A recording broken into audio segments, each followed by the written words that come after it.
આજે આપણે વાત કરીશું અમેરિકામાં વસતા લાખો લોકોના જીવનના સૌથી મોટા અને મહત્વના આધાર એટલે કે સોશિયલ સિક્યુરિટી પેમેન્ટ વિશે, જે લાખો લોકોની માસિક આવકનો સૌથી ભરોસાપાત્ર સ્ત્રોત માનવામાં આવે છે અને અનેક નિવૃત્ત લોકો, વિકલાંગ વ્યક્તિઓ અને હયાત પરિવારના સભ્યો તેમના રોજબરોજના ખર્ચ જેવા કે ખોરાક, રહેઠાણ અને તબીબી જરૂરિયાત પૂરી કરવા માટે આ જ પેમેન્ટ પર સંપૂર્ણ રીતે અમેરિકાની અંદર દરેક એનઆરઆઈ નિર્ભર રહે છે.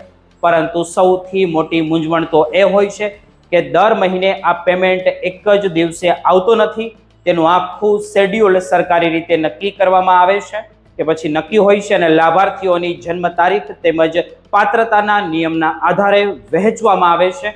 આજે આપણે ખાસ રિપોર્ટમાં સમજીશું કે માર્ચ 2026નું સોશિયલ સિક્યુરિટી પેમેન્ટ શેડ્યુલ કેવી રીતે કામ કરે છે અને 11 માર્ચે કયા નસીબદાર લોકોને પેમેન્ટ મળવાનું છે તથા પાત્રતાના નવા નિયમો શું કહે છે અને ખાસ કરીને અમેરિકામાં રહેતા ભારતીયો કે ઇમિગ્રેટ્સ માટે આ જટિલ સિસ્ટમને સમજવી કેમ અનિવાર્ય છે અને નવા નિયમો શું આવ્યા છે તે પણ સમજીશું.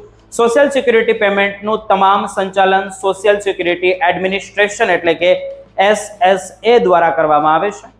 આ સરકારી એજન્સી રિટાયરમેન્ટ બેનિફિટ્સ અને ડિસેબિલિટી સપોર્ટ અને સર્વાઇવલ્સ બેનિફિટ્સ જેવા અનેક નાણાકીય કાર્યક્રમો ચલાવે છે. દર મહિને પાત્ર લાભાર્થીઓને પેમેન્ટ સીધા તેમના બેંક એકાઉન્ટ્સ અથવા તો પ્રીપેડ ડેબિટ કાર્ડ દ્વારા મોકલવામાં આવે છે. તેમનો મુખ્ય હેતુ એ છે કે લાભાર્થીઓને સમયસર અને નિયમિત આવક મળતી રહે, જેથી તેઓ જે પાયાની જીવન ખર્ચનો વ્યવસ્થિત રીતે સંચાલન પણ કરી શકે.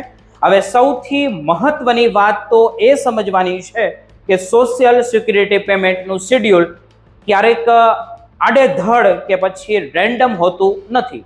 SSA દ્વારા તેને એક અત્યંત વ્યવસ્થિત અને સ્ટ્રક્ચર સિસ્ટમમાં ગોઠવવામાં આવ્યું છે, જેથી આખા દેશમાં પેમેન્ટ કોઈ પણ અડચણ વગર વહેંચી શકાય.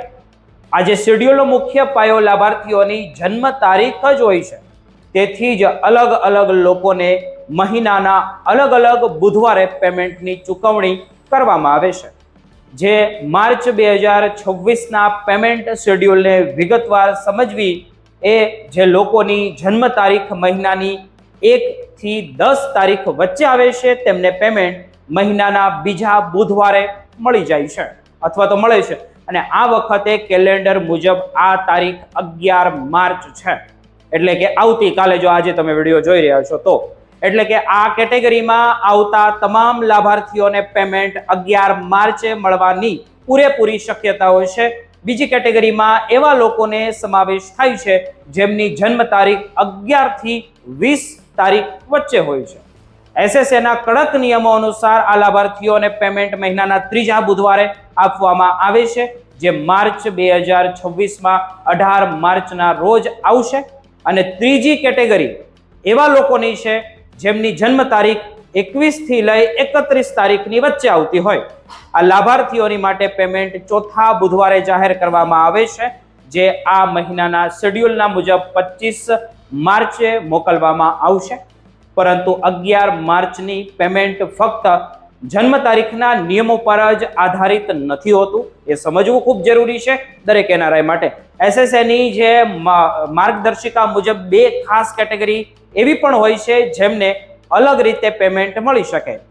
જેમાં પહેલી કેટેગરી એવા લોકોની છે જેમણે મે 1997 પહેલા સોશિયલ સિક્યુરિટી બેનિફિટ્સ લેવાનું શરૂ કરી દીધું હતું અને તેમને લોંગ ટર્મ બેનિફિશિયરી માનવામાં આવે છે.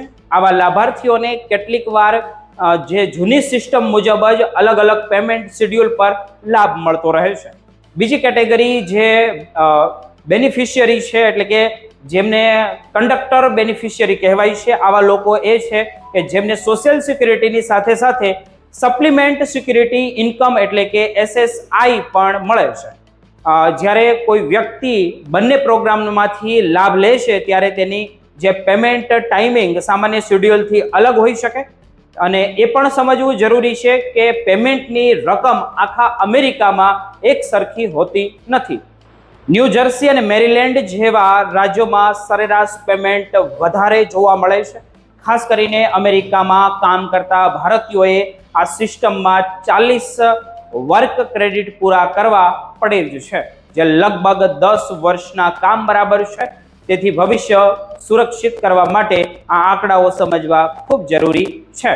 લાભાર્થીઓએ હંમેશા પોતાનું SSA એકાઉન્ટ અપડેટ રાખવું ખૂબ જરૂરી હોય છે.